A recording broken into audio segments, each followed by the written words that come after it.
স্বাধীনতা সংগ্রাম তথা এই ৭ই মার্চ থেকে কিন্তু বাংলাদেশের যুদ্ধের যে একটা অবতারণা সেটাই কিন্তু সৃষ্টি হয়, যেটা আওয়ামী বয়ান ছিল। মানে শেখ মুজিবুর রহমানের ৭ই মার্চ এই ভাষণের মাধ্যমেই নাকি বাংলাদেশের স্বাধীনতার জন্য মানুষ ঝাঁপিয়ে পড়ে। অথচ ভাই আপনাদেরকে একটা কথা বলি, সেটা হচ্ছে ৭ই মার্চের যে ভাষণটা হয়, এই ভাষণে কোথাও কিন্তু স্বাধীনতার ঘোষণা ছিল না। আর যদি ঘোষণা থেকেই থাকতো তাহলে ৮ই মার্চ কিন্তু যুদ্ধ শুরু হয়ে যাওয়ার কথা। সেই যুদ্ধ শুরু হয়ে যায় ২৬শে মার্চ, প্রায় ২০ দিন পরে বলা যায়। অথচ বাংলাদেশের এই যে গৌরবময় ইতিহাস বা মুক্তিযুদ্ধের যে চেতনা, সেটাকে এতদিন বেঁচে খেয়েছে আওয়ামী লীগ। আর সেটার মূল যে ইতিহাস সেটা আমাদেরকে বুঝতে দেয় নাই।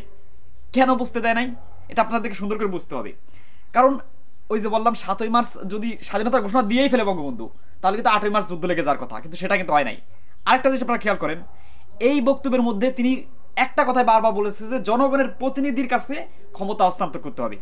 মানে জনগণের প্রতিনিধি মানে জনগণ যে একটা ভোটাধিকার অনুষ্ঠিত হয়, সেই ভোটের মাধ্যমে কিন্তু পাকিস্তানরাই কিন্তু দেশ শাসন করত।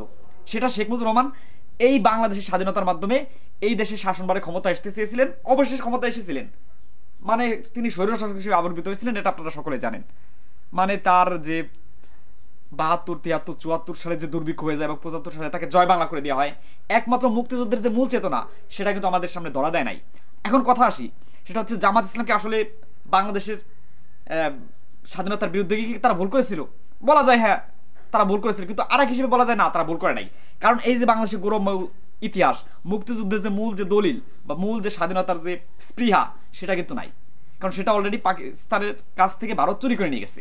ওই যে আগে বলেছিলাম যে ১৯৬৫ সালে ভারত পাকিস্তান একটা যুদ্ধ হয়েছিল, সেই যুদ্ধে ভারত নাকানিচু মানে খেয়েছিল পাকিস্তানের কাছে, যেটা সহ্য করতে পারে নাই। পরবর্তীতে এসে বাংলাদেশের যুদ্ধে মাত্র ১৫-১৬ দিন অংশগ্রহণ করে তারা যুদ্ধের যে মূল দলিলপত্র সেটা নিয়ে যায়। আর শেখ মুজিবুর রহমান হতে চেয়েছিল বাংলাদেশের প্রধানমন্ত্রী, এর জোরে তার গর্জনদারি হুঙ্কার, তিনি কিন্তু স্বাধীনতার ঘোষণা পর্যন্ত দিতে পারে নাই। স্বাধীনতার ঘোষণা কে দিয়েছে? জিয়াউর রহমান। এটা আপনারা সকলে জানেন। এটা কোনো রাজনৈতিক আক্ষেপ না বা রাজনৈতিক কোনো বয়ান না, এটা হচ্ছে বাস্তব ইতিহাস।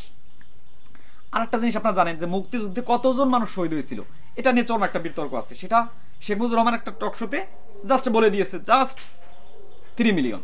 কিন্তু 3 মিলিয়ন মানে যে 3 লক্ষ না, এটা 30 লক্ষ হয়ে যাবে, সেটা সে বুঝতে পারে নাই। আসলে হবে 300K বা যেটাকে বলা হয় 300,000, মানে 3 লক্ষ মানুষ শহীদ হয়েছে। আপনাদের তো গ্রাম আছে, আপনারা শহরে থাকেন, গ্রামে থাকেন, আপনারা একটা তালিকা করেন যে আপনার এলাকায় আপনার অঞ্চলে কতজন মানুষ শহীদ হয়েছে, সেটা দিয়ে টোটাল বাংলাদেশ 64 জেলাকে ভাগ করেন, গুণ করেন, হয়ে যাবে। কিন্তু মুক্তিযুদ্ধের যে মূল যে বয়ানটা, সেটাকে আমাদেরকে অন্যভাবে গেলানো হয়েছে। সে হিসেবে ডক্টর মোহাম্মদ ইউনূস প্রশাসনকে অবশ্যই ধন্যবাদ জানাই যে ৭ই মার্চ শেখ মুজিবুর রহমানের ভাষণকে যেভাবে গুরুত্ব দিয়ে প্রচার করা হতো, সেটাকে রহিত করে দেওয়া হয়েছে। এছাড়া ছুটিকে বাজেয়াপ্ত করা হয়েছে, কথা ঠিক আছে, সুন্দর একটাই। এখন এই হচ্ছে আমাদের মুক্তিযুদ্ধের চেতনাকে ভ্রুণ্ঠিত করা হয়েছে। আসলে মুক্তিযুদ্ধের মাধ্যমে বাংলাদেশকে ভারতের হাতে তুলে দেওয়া হয়েছে। পাকিস্তান আমাদের শোষণ করতো, পরবর্তীতে ভারত শোষণ করা শুরু করে দিয়েছে। তাহলে আমাদের মুক্তিযুদ্ধের চেতনাটা কোথায়? পিনাকি ভট্টাচার্য আপনারা জানেন যে একটা বই লিখেছে ফুলকুমারী নামে, সেই বইয়ে তিনি উল্লেখ করেছেন এটাকে আমি কোনোভাবে মুক্তি সংগ্রাম বলবো না। এটা নিয়ে চরম বিতর্ক, তিনি নাকি বিতর্ক উস্কে দেয়।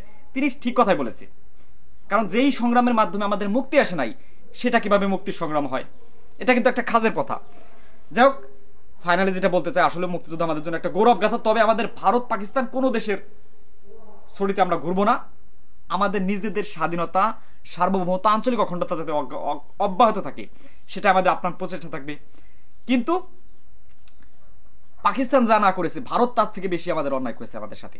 সীমান্তে হত্যা বলেন, পানি আটকে রাখা বলেন, দেশের ভিতরে অরাজকতার সৃষ্টি বলেন, রাজনৈতিক বিভিন্ন প্রেক্ষাপট বলেন, প্রত্যেকটা জায়গায় ভারত একটা অনৈতিক প্রভাব আমাদের উপর খাটিয়েছে। সুতরাং এখন সময় এসেছে স্বাধীনতার মূল যে ইতিহাস, মূল যে তাৎপর্য, সেটাই যেন আমাদের মাঝে ধরা দেয়, বা সেটার মাধ্যমে যেন আমাদের বাংলাদেশ আরও বিকশিত হতে পারে, সেই আপ্রাণ প্রচেষ্টায় থাকবে। যাই হোক, ৭ই মার্চ নিয়ে অনেক কথা হয়, বা আজকে ৭ই মার্চের মূল তাৎপর্য এটাই হোক যে স্বাধীনতার মাধ্যমে আমাদের স্বাধীনতা, সার্বভৌমত্ব এবং আঞ্চলিক অখণ্ডতা যাতে অব্যাহত থাকে। ভারত আমাদেরকে কি বললো, পাকিস্তান আমাদেরকে কি বললো, তবে পাকিস্তান আমল যদি থাকতো ভারতের মতো এতটা খারাপ হতো না। এটা অনেক একটা বিতর্কের বিষয়, এটা নিয়ে আরও খোলাসাভাবে বলতে হবে। যাই হোক, আমাদের যে মূল মুক্তিযুদ্ধের এই যে অগ্নিঝরা মার্চ মাসে কিন্তু ২৬শে মার্চ কিন্তু আমাদের যুদ্ধের যে মূল কার্যক্রম সেটাই শুরু হয়। কিন্তু অনেকেই বলে থাকে শেখ মুজিবুর রহমানের ভাষণের মাধ্যমে কিন্তু বাংলাদেশ যুদ্ধে আবির্ভূত হয়েছে, এটা অনেকটাই হাস্যকর। তবে তিনি বাকপটু ছিলেন, এটা আপনাকে মানতেই হবে। আরেকটা জিনিস, অনেকেই বলে থাকেন যে শেখ মুজিবুর রহমানের জন্ম না হলে বাংলাদেশ স্বাধীন হতো না, বা শেখ মুজিবুর রহমানের মূল কার্যক্রম সেটা না হলে বা আমরা হাঁটতে পারতাম না। এই যে কথা বলতেছি, এই কথাগুলো বলতে পারতাম না, মানে এটাকে আল্লাহর সাথে তাকে একটা তুলনা করা হয়। মানে সে না হলে বলে নাকি কিছুই হতো না। পাকিস্তান আমলে মানুষ বাঁচে নাই, পাকিস্তানের মানুষ আমলে মানুষ খাওয়া দাওয়া করে নাই, প্রত্যেকটা কার্যক্রম কিন্তু সেইভাবে হতো। কিন্তু শেখ মুজিবুর রহমানকে একটু আগ বাড়িয়ে মুক্তিযোদ্ধার একক নায়ক হিসেবে আবির্ভূত করা হয়। অথচ আপনারা জানেন মৌলানা আব্দুল হামিদ খান ভাসানী, হোসেন সৈয়দ সোহরাওয়ার্দী, মানে এই সমস্ত তারা ইতিহাসে যারা মহানায়ক ছিল তাদের অবদান কিন্তু 1 ইঞ্চিও কম নয়।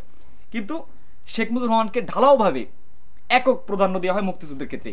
অথচ ওই যে বললাম মুক্তিযুদ্ধের শহীদের সংখ্যা, স্বাধীনতার ঘোষণা নিয়ে, বা তিনি পাকিস্তানের হাতে ধরা দিয়েছিলেন, বা তিনি বাংলাদেশের প্রধানমন্ত্রী হতে চেয়েছিলেন, এই যে 3 লক্ষ লোক শহীদ হলো মুক্তিযুদ্ধে, এটা কিন্তু তার হাত ধরে বলা যায়। কারণ 8ই মার্চ যুদ্ধ শুরু হয়ে গেলে পাকিস্তান সেই স্পর্ধা পেত না।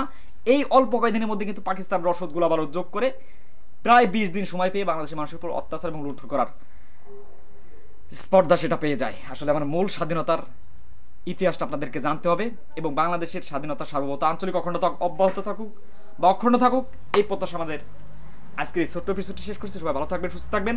আপনাদের সাথে দেখা হচ্ছে নতুন আরও একটি পর্বে। আসসালামু আলাইকুম।